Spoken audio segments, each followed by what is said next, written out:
आज का जो हमारा टॉपिक है that is about child issue. जो चाइल्ड इश्यू जो है वो बहुत ही मेजर टॉपिक है। So let's see in detail.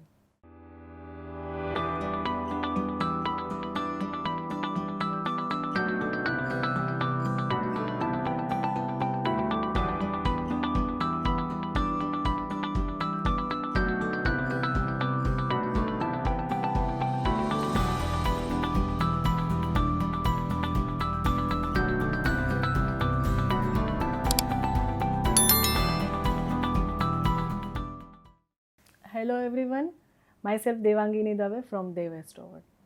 जैसे आप लोग जानते हो कि मेरी यूट्यूब पे चैनल है और हर हफ्ते मैं अपने videos astrology, vastu, numerology, palmistry, face reading related रखती हूँ और आपके साथ मैं अपना नॉलेज तो शेयर करती हूँ, लेकिन आपको कुछ टिप्स और ट्रिक्स भी देती हूँ, so that will be helpful to you for smooth going of your life, right. तो मेरे साथ जुड़े रहिए, मेरी चैनल को लाइक करना, सब्सक्राइब करना, अपने फ्रेंड्स, अपने फैमिली मेम्बर के साथ शेयर करना, और वीडियो के अंत में अगर ये वीडियो, ये टॉपिक, ये कंटेंट आपको अच्छी लगे तो कमेंट बॉक्स में अपने व्यूज़ डालना ना भूलें। So let's continue with this topic. अच्छा, आज का जो मेरा टॉपिक है it's related to real problem, है ना। क्या होता है ना लाइफ में, जैसे प्रोफेशनल लाइफ में प्रोफेशनल ग्रोथ होता है एज बाय एज, उसी तरह से पर्सनल लाइफ में भी a society expecting is a different thing, but we expect our personal growth।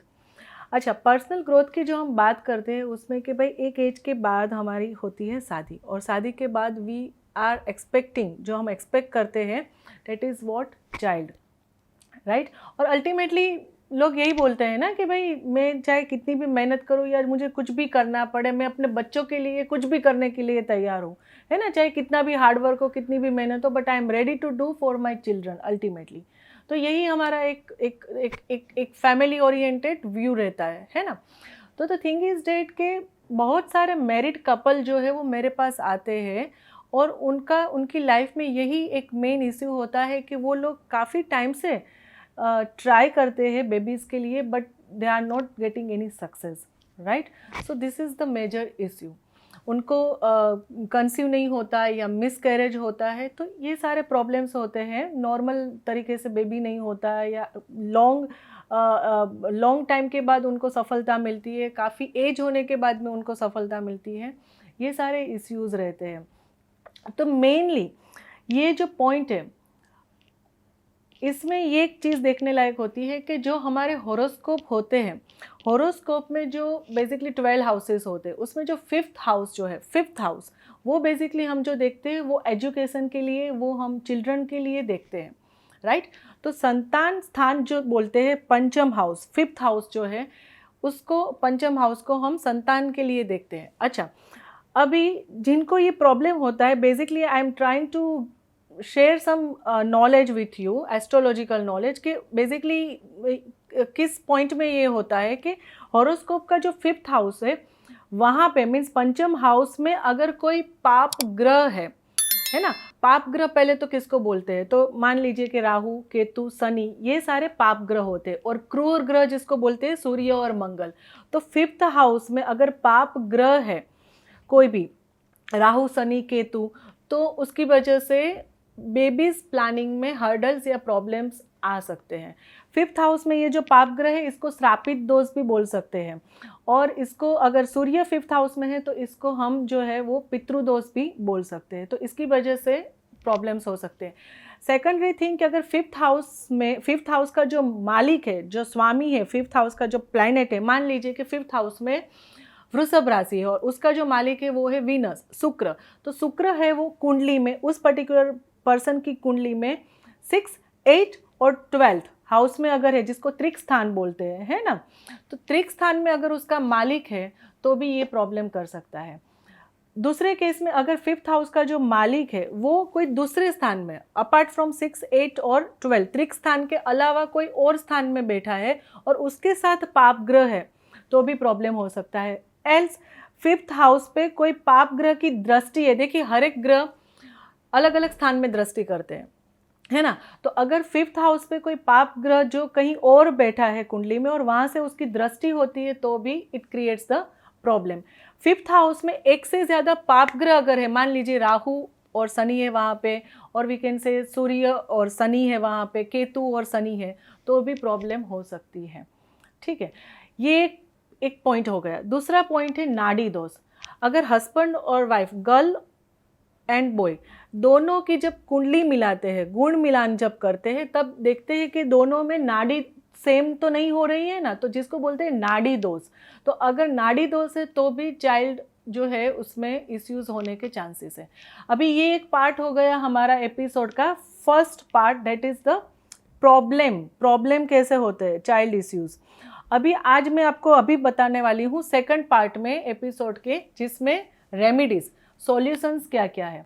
ठीक है, ये जनरल सॉल्यूशंस है, लेकिन अगर आपको पर्टिकुलर सॉल्यूशन चाहिए आपके लिए, तो आपको एक अच्छे एस्ट्रोलॉजर को आपकी कुंडली, आपके हॉरोस्कोप, दोनों हस्बैंड वाइफ दोनों को दिखाने की ज़रूरत है। दिन एंड दिन आपको एक परफेक्ट सॉल्यूशंस मिल सकता है, राइट। तो यहाँ पे मैं आपको कुछ जो है वो जनरल सुझाव देने वाली हूँ। फॉर एग्जाम्पल, हस्बैंड और वाइफ दोनों सोमवार मंडे को शंकर पार्वती जो है उनकी पूजा करें और रुद्राभिषेक करें, तो इससे आपकी ये जो मनोकामना है बच्चे की, वो पूर्ण हो सकती है। सेकेंडरी चीज़ है जो विष्णु भगवान है, जिनका बाल स्वरूप है, ठीक है, तो उनका बाल स्वरूप है, उनका एक पाठ है जिसको बोलते हैं संतान गोपाल स्तोत्रम। तो जब तक कंसीव ना हो, जब तक बेबी ना, मीन्स जब तक आपको न्यूज़ ना मिले, है ना, परफेक्ट, तब तक पक्के न्यूज़ ना मिले कि आपको मीन्स यू आर प्रेग्नेंट, तब तक आप जो है वो संतान गोपाल स्तोत्र का जो पाठ है, हस्बैंड वाइफ दोनों रोज स्नान करने के बाद में भगवान के सामने बैठ के ये पाठ आप कर सकते हो, संतान गोपाल स्तोत्र पाठ। ये आपको नेट पे से भी मिल जाएगा, आपको जो धार्मिक बुक्स होती है इसमें भी ये दिया गया होता है, तो आप उसमें से भी पढ़ सकते हो। आप अपनी लोकल लैंग्वेज में भी पढ़ सकते हो, ज़रूरी नहीं कि संस्कृत में हो, आप गुजराती, हिंदी या जो भी लैंग्वेज आपको कंफर्टेबल है उसमें भी ये पाठ जो है वो पढ़ सकते हो। ये एक सेकंड उपाय हो गया। तीसरा इसका उपाय जो है वो है कि पाप ग्रह अगर 5th हाउस में, तो इसको बोलते हैं श्रापित दोष या पितृदोष हुआ है, राइट। तो इसका सॉल्यूशन ये है कि आप श्रापित दोष या पितृदोष जो है उसकी जो रिचुअल, उसकी जो विधि है, वो आप जो है उसकी शांति जो है, ये पितृदोष या श्रापित दोष की शांति जो है वो ब्राह्मणों के थ्रू करवा सकते हो, है ना, उसकी पूजा पाठ करवा सकते हो। ये एक है, तो उसका जो नेगेटिव इफेक्ट है वो कम हो सकता है, and you can gate positive result. उसके बाद में मैं बोलती हूँ कि जो श्राद्ध करते हैं, श्राद्ध के टाइम पे जो हम श्राद्ध करते हैं अपने पितृओं को, अगर उसमें उस रिचुअल विधि में अभी अगर कुछ सही ढंग से नहीं हुआ है तो भी ये हर्डल्स आ सकती है, तो वो आप अच्छे से कर सकते हो। जब भी श्राद्ध का टाइम आता है तो आप अपने पितृओं का अच्छे से श्राद्ध करो। उसके बाद में आती है पुत्रदा एकादशी। जो लेडीज़ है वो ये पुत्रदा एकादशी जो आती है, जब भी आती है तब आप ये इसका फास्टिंग कर सकते हो, है ना। उसके बाद में जो उपाय मैं आपको बताने वाली हूँ जो है कि जुपिटर।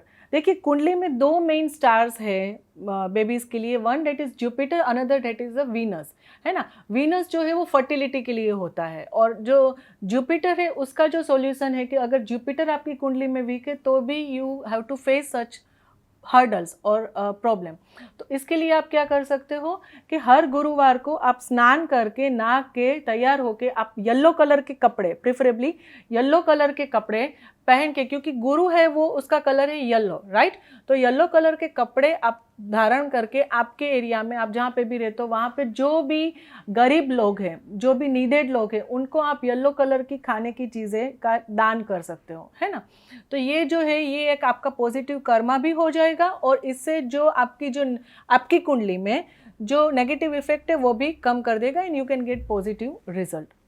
वीनस का जो मैंने आपको बोला, तो ये जो है वो वीनस जो है स्पेशली लेडीज़ के लिए ये उपाय है कि जिनको ये प्रॉब्लम हो रहा है, अगर if suppose they are facing such problem, तो वो हर शुक्रवार को फास्टिंग कर सकते हैं, और फास्टिंग वाइट और पिंक कलर के कपड़े प्रेफरेबली पहन सकते हैं, और आप अपने हिसाब से ओड नंबर में 1, 3, 5, 7, 9, 11 वॉट एवर ओड नंबर में आप जो छोटी छोटी जो कन्या होती है, गर्ल्स होती है, उनको आप अपने घर पे खाने के लिए इनवाइट कर सकते हैं। आप उनको खीर है, पूरी है, खीर के साथ कोई भी दूसरी खाने की चीज़ें हैं वो आप उनको दे सकते हो। उसके बाद में आप उनको छोटी सी कोई गिफ्ट, चॉकलेट, ये वो आप उनको दे सकते हो।